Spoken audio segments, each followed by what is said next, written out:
So imagine you're standing at the front of this crowded bookstore. Basically the best night of your life. Right, a massive high. Exactly.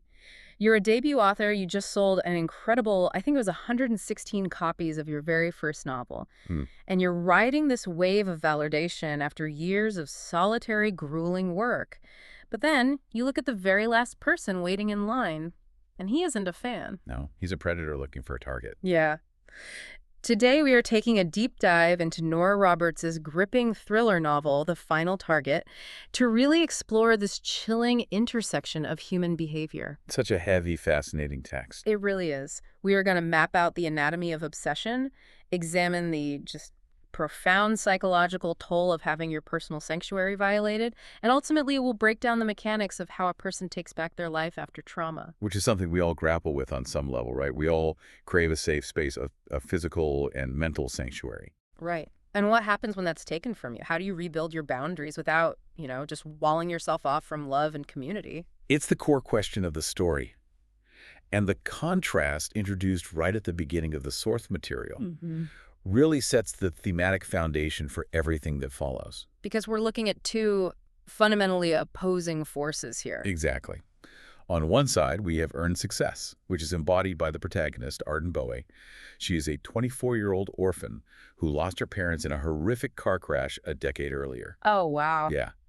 And instead of letting that profound grief consume her, she channeled it into this immense discipline to write her debut novel, Whispers. I mean, she literally wrote her way out of the darkness, which Yeah. makes the person at the end of that signing line, Dustin just such a jarring counterforce. Oh, completely. He presents himself to Arden as this struggling writer. He claims he works at Costco, says he was named after his grandfather, and he heavily implies he is also an orphan who, deeply understands the pain of losing a family, but the factual reality of the text is completely different, isn't it? It's entirely fabricated.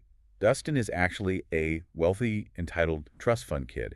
He's living this totally fake life financed by his mother. So why do all the lying? Well, he is operating as a social chameleon, but for entirely predatory reasons. What we are seeing is a calculated manipulation tactic where he basically weaponizes her own history. Like he read her bio on the book jacket or something. Right. He knows her parents are dead. So by fabricating a story about his own parents being dead, he is intentionally mirroring her trauma. Oh, that's just dark. It is. He manufactures a false intimacy to bypass her natural defenses. He's tapping directly into her empathy before she even realizes a boundary has been crossed. It's an incredibly insidious way to hack someone's trust because Arden, being a kind person and, a brand new author trying to encourage someone she thinks is a fan, she offers him some polite encouragement. She tells him quitters don't win. Right. A totally generic, nice thing to say. And rather than just taking the compliment and leaving, Dustin's brain latches onto that phrase. And fixates on it. He fixates on her physical traits, too. Her Titian red hair, her bluebell eyes, and he instantly twists this brief, utterly mundane interaction into a delusional fantasy that they are, destined to be together. The psychological mechanism at play here is a complete failure of theory of mind. What do you mean by that? Well, Dustin lacks the cognitive hardware to perceive Arden as an independent entity. To him, she doesn't have her own agency, her own desires, or an inner life. She's just a prop in his movie. Exactly. Yeah. To him, she is an object. She's a prey that he's inherently entitled to, simply by virtue of the fact that he desires her. It feels like a parasitic version of main character syndrome taken to a lethal extreme. He isn't reading Arden's story. He is attempting to forcibly rewrite it with himself at the absolute center, just erasing her reality entirely. That's a perfect way to describe it. But, looking at how these situations start, we all have that internal alarm bell that goes off when someone stands a little too close or stares a little too intensely. Why do we, as a society, often dismiss early red flags as just social awkwardness instead of recognizing a genuine threat? Because predators actively weaponize our social conditioning against us. Society heavily conditions individuals, particularly women, to prioritize politeness over their own intuition. Right. Don't make a scene. Exactly. From a young age, the pressure is to smooth things over, to give strangers the benefit of the doubt. Dustin operates entirely within that gray area of plausible deniability. He counts on the fact that Arden will hesitate to be rude to a seemingly vulnerable fan. But that manufactured vulnerability completely shatters the moment Arden actually tries to establish a boundary. It does. Because when his fabricated intimacy fails to win her over, his entitlement curdles into outright aggression. Which highlights a terrifying reality.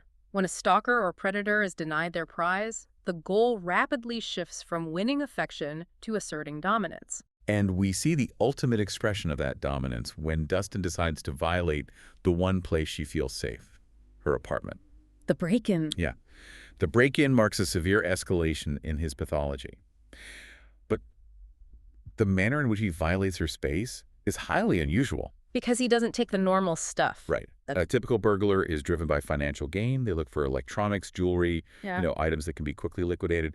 Dustin doesn't touch her television or her laptop. No, he steals deeply personal things. A flash drive. He steals her mother's locket, which contains a baby photo of Arden and a lock of her hair. And he takes a box of pens.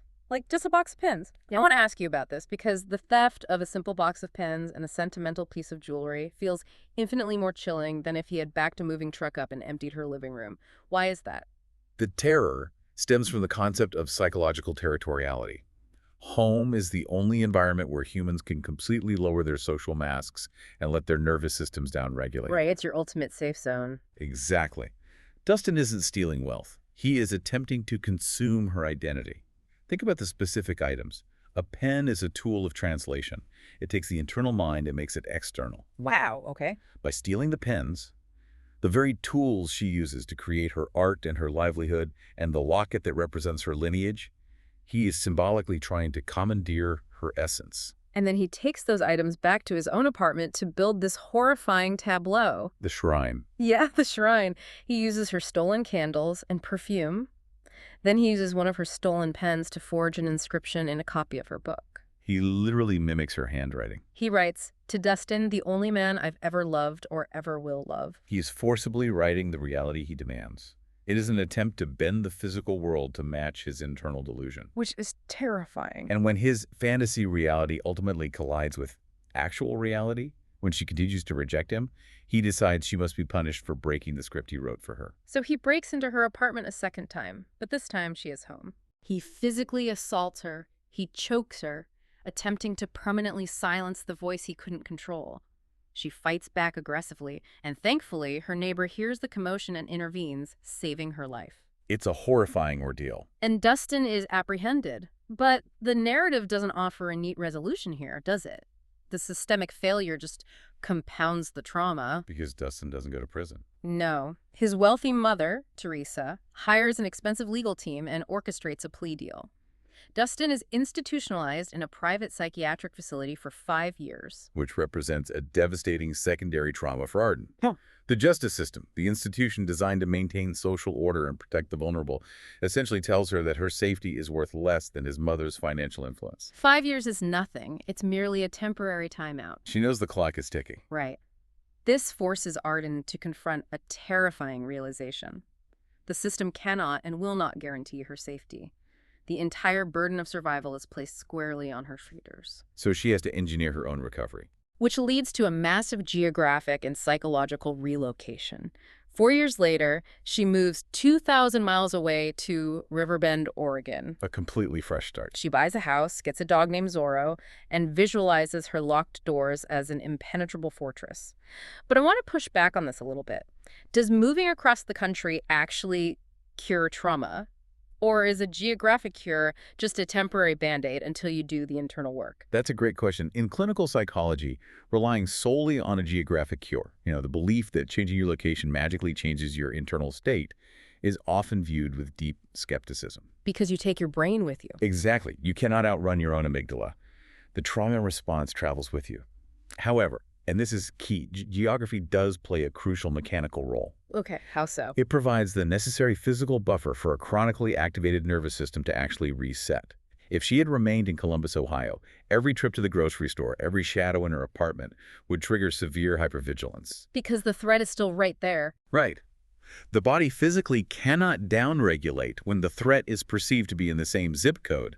By putting 2,000 miles between herself and the site of the trauma, she creates a wide enough physical boundary that her psychological boundaries can finally afford to lower just a fraction. That makes a lot of sense. And the crucial distinction here is what she does with that lowered boundary. Arden doesn't just run away and isolate herself in a bunker. Which is exactly what predators want for their targets, right? Isolation. Absolutely. Yeah. But instead, she actively builds a new fortress, and that fortress is constructed entirely out of community. Her found family in Oregon becomes her true sanctuary. She has her cousin Zoe nearby. She befriends her neighbors, Nick and Jamie. Hmm. There's this beautiful detail in the book where Jamie, who is an artist, is painting Arden, Zoe, and their friend Tessa as the three fates from mythology. It's a powerful symbol of their interconnected strength, how they hold the threads of each other's lives. And then she meets Joe Riley, the local hardware store owner, who introduces her to his grandson, Gideon. Gideon. He serves as the structural antithesis to Dustin's character. Totally. As the local police chief, he operates from a position of authority. But his history redefines what that authority means. In his previous precinct in a larger city, Gideon crossed the blue line to turn in his own partner and several other dirty cops who were taking bribes. He blew the whistle on his own people. Yeah. That requires a massive willingness to become a pariah to uphold a moral standard.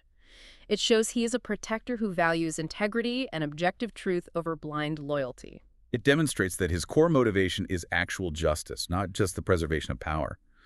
Gideon offers Arden a safe harbor, not by trying to control or manage her trauma, but by respecting her autonomy and standing as an equal beside her. He even shelves her books for her alphabetically and by genre, which, if you're an author, is basically a love language. Oh, absolutely. But just as Arden completes this intricate architecture of safety and begins to fully embrace her life in Riverbend, the ticking clock runs out. Dustin is released from the facility 5 months early. Which completely shatters the illusion that trauma can simply be left in the past. It puts them on an inevitable, deadly collision course. And the swiftness of his escalation upon release is just staggering. He murders his mother, Teresa, the very woman whose wealth bought his freedom. He kills his own mother. Yes, steals her money and her Mercedes, and immediately heads west. He views everyone, even his own mother, purely as a resource to be consumed or an obstacle to be eliminated. And as he drives across the country, his pathology reaches a terrifying new level. He stops at a cabin in Colorado and murders a 20-year-old girl named Haley Parkinson. And the only reason she becomes a target is that she had red streaks in her hair for the holidays. Like, how does a human brain compartmentalize murdering a complete stranger just because of a hair color? We are looking at the mechanics of proxy violence. Oh. Dustin's internal delusion has metastasized to the point where he cannot contain his rage and desire. Because he's not in Oregon yet. Right, because he cannot immediately access Arden. His brain projects his intense fixation onto a surrogate who shares a highly specific physical trait. The red hair. The red hair acts as a trigger, turning a stranger into a temporary stand-in for his ultimate target. It proves his violence is completely unhinged from any recognizable reality. So he is this purely destructive force moving toward Oregon. But how does he actually find her? I mean, Arden moved across the country. She changed her life. She tried to erase her tracks. It's a chilling detail. The breach happens because Dustin goes to his aunt and uncle's house back in Ohio, breaks in while they're away, and finds a physical, old-school address book in a desk drawer. A simple book. Yeah, he literally flips to the B's, finds Arden's name, and boom, there's her new address in Riverbend. It really highlights a terrifying vulnerability. Despite all her careful geographic and psychological planning, a single forgotten analog artifact betrays her exact location. So armed with that address, Dustin drives into Riverbend and stalks her to a local grocery store parking lot.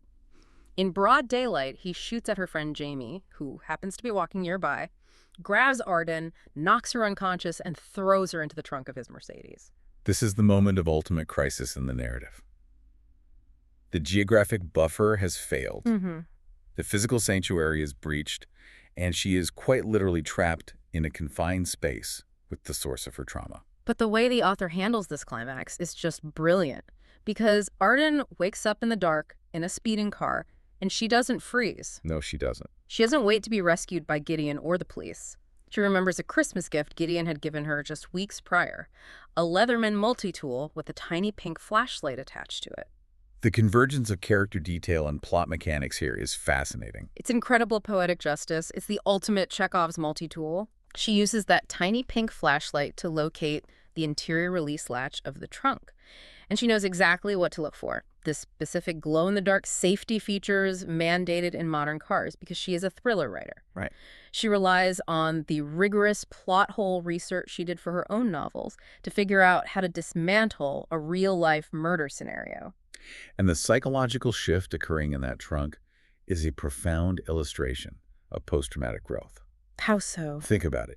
Years earlier, when Dustin attacked her in her apartment, she fought back fiercely, but she was overwhelmed by the sheer shock of the intrusion. The trauma was something that happened to her. Mm-hmm. Now, trapped in the trunk, facing certain death, she doesn't succumb to the freeze response. She takes all that panic and hyper-focuses it. Exactly. She harnesses the adrenaline. She uses her intellect, her tools, and her own creative research to actively dismantle her captor's power.